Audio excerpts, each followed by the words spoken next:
Now we come to a topic that I'm sure you may have questions about, which is club funding. Hi, folks, it's Nick Dressler. Jen's not with me right now, so you're stuck with me for the duration of this module. I'm hoping that this is engaging and maybe even a little fun for you to learn about. It is a very important part of managing your club. But this module is going to give you a high-level overview of how to manage your club's funds. And it's required for club presidents and treasurers, though all club leaders are encouraged to understand how funding works, because there might come a time where, even if you're not in one of those positions, you're asked to submit a funding request on behalf of your club. So let's dive right in and first talk about the Budgets and Clubs Board. I'm going to refer to them as BCB throughout the course of this presentation. They are a branch of Bates College Student Government, which itself is abbreviated BCSG. So BCB manages all things related to the funding you receive throughout the year. They review a bunch of different things. So first, the club renewal application, the mid-year report, the application for additional club funding, and new club applications. In the interest of transparency, you can view who's currently on BCB as well as their club affiliations on the Student Club's website located at bates.edu/clubs. BCB members are not permitted to serve as the treasurer of a BCSG recognized club and are required to recuse themselves from any decisions related to clubs they are a member of. You can contact them anytime to inquire about a funding decision. It's very important, a funding decision, by emailing bcb@bates.edu. If you have a specific question about your club account, you should contact Campus Life at campuslife@bates.edu. So for any funding requests or decisions therein, that's BCB. For anything else related to your club account, that's Campus Life. Just a reminder, it's not appropriate to approach individual members of BCB with concerns or complaints. Their decisions are made as a committee. Email bcb@bates.edu with your concerns or to request a meeting with them. Let's talk about how the club funding ecosystem works. First, this is a high-level snapshot of each funding year. This is the first time we're actually putting this all in one place for club leaders to take a peek at. Funding years begin with the club renewal application in March and conclude more than a year later with BCB's last application for additional funding decision in short term. Funding years overlap between March and May when the club renewal application and budget hearings for the following academic year take place, and applications for additional funding for the current academic year are still being accepted. Feel free to pause the video here to read this chart to understand how the funding ecosystem works from a bird's eye view. Let's talk about this in more detail. Each academic year's funding cycle kicks off with the submission of the club renewal application, which is usually due on the second Monday in March. We'll host a club renewal orientation as the date approaches to provide you with more in-depth information about how the process works. Among many other things, the application requests the club's ledger documenting all transactions in its account to date, as well as a spreadsheet listing anticipated expenses for the coming year. You should download the club ledger template today, and the link is in this module in Lyceum to do so, to start tracking your club's expenses so it doesn't become a chore when it's due in March. BCB reviews the information in the club renewal application in conjunction with additional context from budget hearings that they host, usually in the last weeks of the winter semester. When deciding fall initial allocations, they take into account the allocation criteria, which is posted publicly on the Student Club's website, and generally fund club traditions, things that have happened several years in a row, and activities geared toward club unity, member recruitment, and retention. One thing that is not usually funded in initial allocations is travel cost. This is because these costs are typically not well known until a few weeks prior to a trip due to a variety of variables, and trips require a Campus Life approval process. Clubs typically receive their fall initial allocation in the first 2 full weeks of the academic year. And at the time that you're viewing this, your club should have already received a notification informing you of what your initial allocation for fall looks like.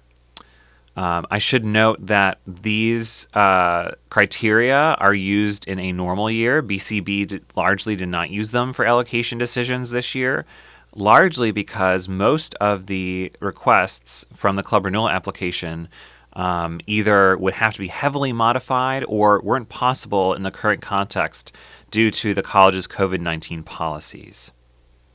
Now, if you didn't get a big enough allocation to meet all of your club's financial needs, or even if you didn't get an allocation at all and you still need more money, you should always submit an application for additional club funding. This is the largest pool of funding available to clubs throughout the year, and it's expected that clubs will apply multiple times to the application during the year. BCB strives to ensure that all clubs' financial needs are met throughout the year. Do not take a small allocation or no allocation as a sign that they don't support you. They do. They just need to make sure that as much money in the additional funding pool is available as possible so that when your club actually needs that funding, you can get it. Clubs may also receive a winter or short-term initial allocation dependent on what's submitted as part of the mid-year report. At the end of each academic year, any funds left in your club account get absorbed back into the additional funding pool to be used for BCB's funding decisions in the following year. Donations and funds raised that are restricted for a specific purpose are left in club accounts. They're not touched. So in summary, club funding is a constant conversation between clubs and BCB. Equity in club funding looks like ensuring that all clubs have the financial resources necessary to fully realize their mission and vision. Our system, while far from perfect, attempts to achieve this vision through transparency, access, and peer review. If you have suggestions on how to make the club funding process better, don't hesitate to contact us. We actually have this system in place because of student partnership and input, and we rely on you to work with us to continue to improve it. So we've already talked a little bit about this, but I'm sure you're wondering how to get more money into your club account. It's very important to know the funding sources available to your club, as you can't spend money that you don't have. So we already talked about initial allocations, and we also talked about additional club funding. But Campus Life also offers several other funding sources available to your club. First, there's a collaboration fund. This one's pretty simple. If 2 or more clubs come together to host an event, Campus Life has money to support those events. Late at Bates is meant to support student-led weekend, so that's Friday and Saturday, programs after 9 p.m., and weeknight, Sunday through Thursday, programs after 6 p.m. And then there's Breaks at Bates, which is to support events and programs that occur over break periods. These and other funding sources may be found, including their applications, on the Student Club's website, located at bates.edu/clubs. There are funding sources available from the Harvard Center, the Office of Equity and Inclusion, as well as sustainability, so check out that website for more information. Let's talk about, once you have the money, how to go about spending the money from your club account. First, the easiest way is direct spending using a Campus Life credit card. You can email campuslife@bates.edu with links to what you want to purchase, and we can charge your account directly. Just remember to document your purchases on your club ledger so you can keep track of what you're spending from your club account. You can also check out a Visa card that we have on hand or a Walmart credit card, and we can charge your club account directly with those. Just email campuslife@bates.edu to request the cards, check in on availability, and schedule a time to check it out. We ask that you return the card and receipts within 24 hours so that it's available for other clubs to use. A less easy but still viable way to spend funds from your club account is through reimbursement. So you can spend your personal money and get reimbursed from your club account for it. Just remember to save your receipts, and reimbursement requests must be submitted to Campus Life within 10 business days of the date of purchase. After you're done with your purchases, you'll either fill out a payment request form or a travel expense report, depending on the nature of the purchase. Just take pictures or PDFs of your receipts and then send those things along with the completed form to campuslife@bates.edu. We'll review them and send them over to accounting on your behalf. These forms are going to be linked in this module, or are linked in this module, so please check them out, familiarize yourself with them before you have to use them. If you have direct deposit set up, you'll get the amount deposited to your bank account within the week. Otherwise, we'll mail a check to your campus mailbox. An Adobe signed version is coming to streamline this process further, hopefully before the end of the fall semester, so please keep an eye out for that. BCB and Campus Life maintain club funding rules via the BCB Constitution and the Club Operations Policy that dictate how a club may spend its funds. The following are things that clubs cannot spend their money on. Events only for a specific population of the college. This excludes meetings. All club events must be open to the entire campus community. Events for alumni. Donations and gifts, and this includes donations to charities and other nonprofit organizations. Items for personal club member use, including promotional merchandise, or as we like to refer to it, swag. Alcohol, tobacco, and drugs, though religion-related clubs may spend funds on necessary alcohol for religious activities only, and must be approved in advance by Campus Life. But please note at this time, food and drink purchases are not permitted due to COVID-19 policies in place.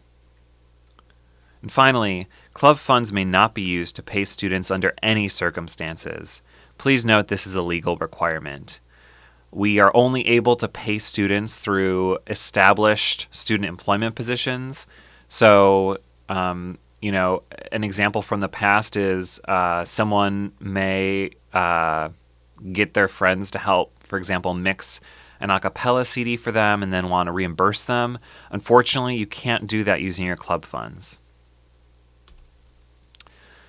Let's talk about what's allowed, what your club is allowed to spend its funds on.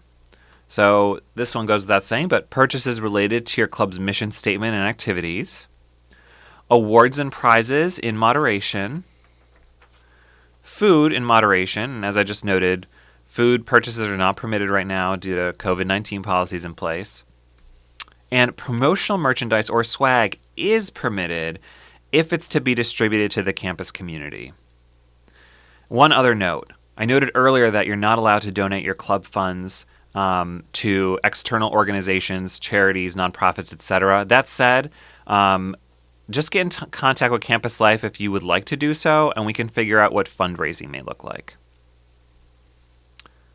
Let's talk a little bit about budgeting. So as noted earlier, you should plan on keeping an up-to-date club ledger to keep track of all of your club's expenses, and plan on applying for additional funding when you need to. Your president and treasurer also will receive monthly accounting reports, but those may not be the most accurate depending on how credit cards are reconciled or how long it takes for reimbursement to post to your account. So always make sure you're using that club ledger to keep an accurate tab on how much is in your account at any one time. And we're going to link to this in the module, but you can visit the Student Club's website at bates.edu/clubs and review the How to Manage Your Club Funds page. It is a pretty dense read, not the most stimulating, but it does have a lot of important information, much of which I've covered from a high level here. Finally, I wanted to draw your attention to the Personal Expense Fund. Campus Life offers a fund for individuals who can't afford a required cost associated with club activities. We ask as much as possible to make your offerings free for club members and other attendees, but no, that's not always an option. The Personal Expense Fund is available to ensure that individuals can afford to participate in everything Club Life at Bates offers. You can find more information about the fund on the Student Club's website, and we'll also link to it in this module. So that's it. At the end of the day, if you ever have any questions, contact us at campuslife@bates.edu. We're here to help you navigate the complex world of club funding and hopefully make it a little easier to navigate for you. Finally, here's some important upcoming dates for you. The mid-year report, which all clubs are required to submit, and also, as I mentioned earlier, may result in you getting a winter or a short-term initial allocation, is due Monday, November 30th, and will open at the beginning of that month. The club renewal application, which is essential to tell BCB that, you're going to stick around for the coming academic year, and perhaps that you want funding for that coming academic year, is due Monday, March 8th, and that application will open on February 1st. Thanks, y'all.